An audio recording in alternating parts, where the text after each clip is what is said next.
It's Brian Preston, the money guy.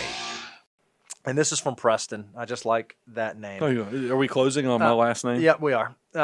Is it a good idea to increase emergency fund closer to a year because of current conditions? So, hey guys, I hear you say 3 to 6 months what I need emergency fund, but this is a global pandemic. This is 2020.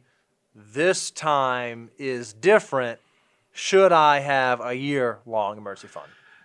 And look, I get it. I love that we do the Q&A at the end of the show, but I hate that I don't know all the details because I hate answering questions with questions because I like giving definitive answers. That's why I love working with clients, because you can actually show them what you would do in their situation.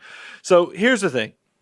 I do like people having, a little extra cash, but it all depends upon the financial order of operations, because what is going to happen, we tell you, for a person that is a number of years from retirement, let's say you're 20, 25 years from retirement, 3 to 6 months of cash is plenty, but you will find after you go through the financial order of operations, those 9 steps, if you're already saving 25% and you're reaching a lot of those financial goals, your cash might start creeping up. That's not bad. That's when I would do it. What I don't want to see happen is you to creep cash up and you're not funding your Roth IRA. You're not funding your health savings account.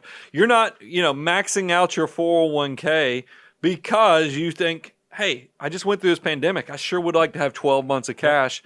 That's not the right reason. You have to kind of make sure, what's the why? If the why is because you're so ahead of schedule and you have all the boxes checked on the financial order of operations, sure, have a little extra powder money for opportunity, so you can be a mini Warren Buffett the next time we have a downturn. I don't want somebody at the beginning of the journey using this as an excuse, being scared of what has happened. And then kind of like Bo gave the example when we were talking about this earlier, is that we do get emails from people saying, man, the market just went down. Should I stop doing 401k contributions for a while to start building up cash? That might feel good in the short term, but in the long term, it would probably be better to, it's that whole cold trickle Days of Thunder analogy I've made before, is when you're entering the cloud of smoke from all the cars wrecking in front of you, sometimes you just hang on, hit the gas, and drive through it. No, all I can see now is the visual of you in the Hardee's hat with the thing. That's all I can see right now. That's exactly right. That's perfect advice. And the other time when it might make sense is maybe you're someone not at the beginning of your journey, but you're getting close to financial independence, and maybe retirement is something inside of 1 year, 2 years. Maybe your company is offering voluntary retirement packages, and you're someone who might take that.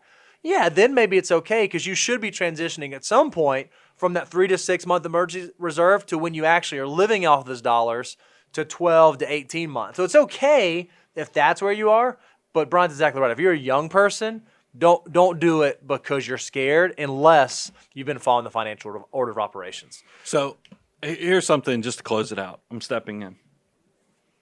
You guys have been doing a spectacular job on the comments section on Bo's facial hair. Oh, we have a question. I didn't even ask. There's a question in here that I didn't ask. Just so y'all know, my history with Bo is probably in year 1 of Bo working here. He thought that at some point in the spring, I was going to tell him to go outside and do 2-a-days and start doing football practice, because he showed up with a crew cut. Day one. He showed up with a crew cut on day one of working for me. It was not a crew cut. A crew cut in a crew cut, like the high and tie. This is a buzz. You had no hair. This is a buzz This is a professional organization, and you showed up with no hair. And then that's what you did. You let your hair grow long in the winter, and then it got to springtime. When you're in high school getting ready for 2-a-days, you didn't want it to be too hot in the helmet. Look, I get that. Brad Pitt, he did it. He pulled Mr. and Miss Smith, buzzed head. So fast forward. I think this is Bo's payback to me for he was upset I didn't let him get his crew cut. So now he's going to grow this odd thing above his lip. And by the way, people are so mean. They pick it on you for not having eyebrows.